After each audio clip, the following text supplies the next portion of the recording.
Spanish sardines, Spanish bangus. Bahala na. O siya, tingnan natin kung ubra. Wow, parang sardinas na. Ang sarap. Titikman natin yung tiyan. Gawa tayo ng Spanish style bangus. Spanish style, Spanish sardines, Spanish bangus. Bahala na.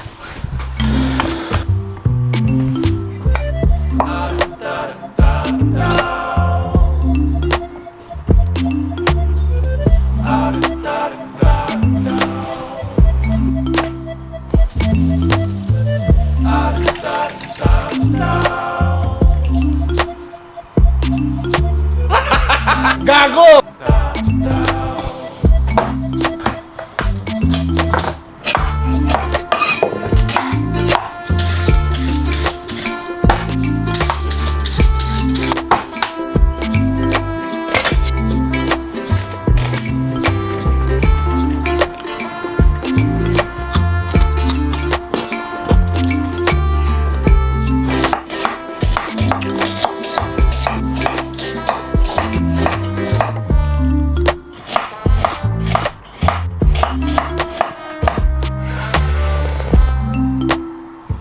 Stop it.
Kailangan pala ng bawang.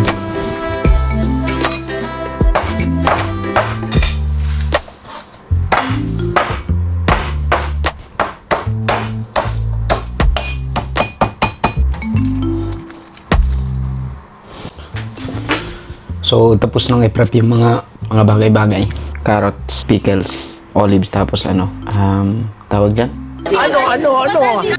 Cucumber, tsaka bay leaves, tapos ito, bawang. Yung bangos, salt and water brine lang. Parang minarinate mo ng konti. Assemble na natin. Tara. So, gagamit tayo ng pressure cooker. Assemble na natin. So, carrots, pickled, pickled cucumber, tapos mga bay leaves. Mahalaga na hindi siya papatungan ng to kasi ng bangos para hindi rin siya dumikit habang pinipressure cooker natin. Konting arte lang. Tapos lagay natin yung unang batch. Siguro lagay tayo ng ulo dito, buntot. Prituin na natin. Parang masyadong makapal yung hiwa nito, so ipaganyan natin. Tapos yung iba pa, pagano na lang natin. Siguro dalawang layer to. Dalawang layer. Yan. Yan yung unang layer. Tapos lalagyan natin ng pamen. Lagyan natin ng aset. Okay. Second layer. Papatungan lang natin itong mga to. Actually parang parang masyadong malaki tong kaldero ko eh. Anyway, nandito na tayo. So, kompletuhin na lang natin, di ba? May arte.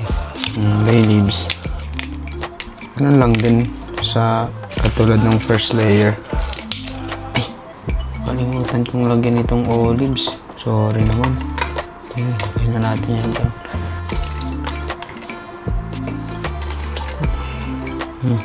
Ganun lang ulit.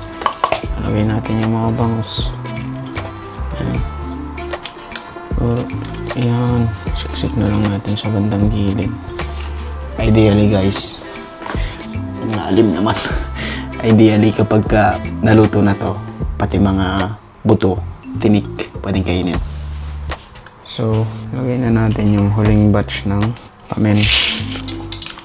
Dapat nakasubmerge siya sa mantika mamaya. Pero dapat hindi nakadikit sa kaldero para hindi masunog. Di bali lang yung pickles ang masunog. Huwag lang yung bangus. Yan. Yan. Ubusin lang natin yung carrots. Beans. Sabi ko na may nakalimutan ako eh. Ito. Pero okay lang yan. Toppings. Magsisirculate din yung mamaya. Yan, nilagay na rin natin yung bawang natin. Nilagay na ba tayo ng pamen? May pa tayo konti. Tapos, asin. Sandamakmak. Kasi wala namang flavor to bukod dun sa pinang brine natin kanina. Olive oil. Hindi ko lang kung mauubos natin to. Pero yung iba kasi nilalagyan din nila ng tubig. Yung tubig para lang ma-submerge niya lahat yung bangus. Tama lang para i-submerge niya yung bangus. Sakto lang siya. Ayan, lagyan natin ng konting tubig para lang pumailalim ng husto yung bangus. Tignan niyo yun. Para fully submerge siya. Finishing touch. Ba't ba kasi ang layo palagi ng ano ko? Finishing touch. Sili. Sana hindi maanghang mamaya. O siya. Tingnan natin kung ubra.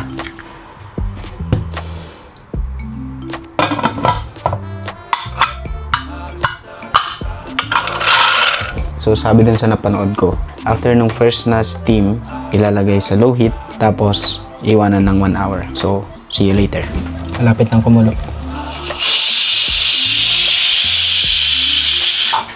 Lumabas na yung unang steam. So, sabi nila, hinaan na natin. Gawin natin low lang for 1 hour.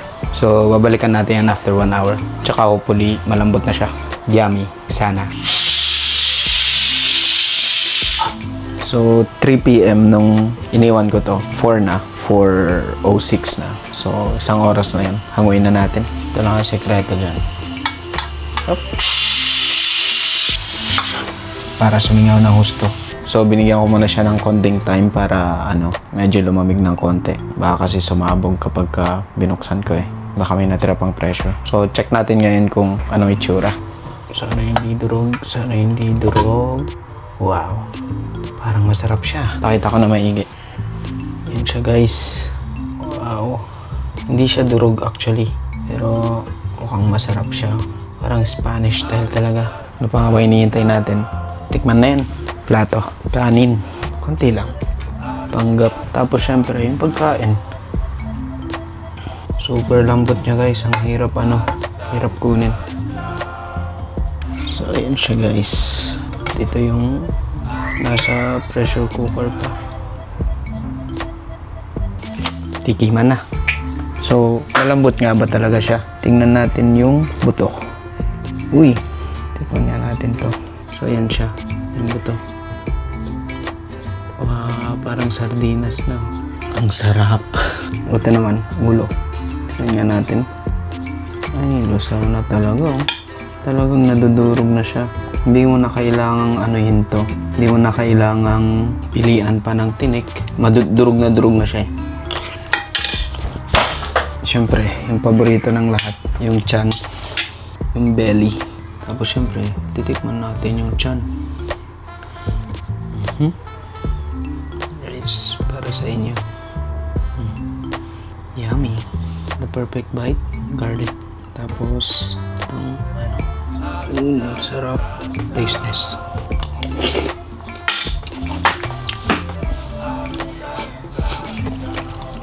One 101%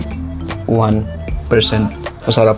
Siyempre, tatry natin yung ulo. Sama ko na yung ulo Durog-durog na tinik ng ulo. Siyempre, yung ulo may tiyan din yan. Yan You want tiyan? This is yours. Fall off. Gawin nyo na. Madali lang. Masarap pa. Aray ko!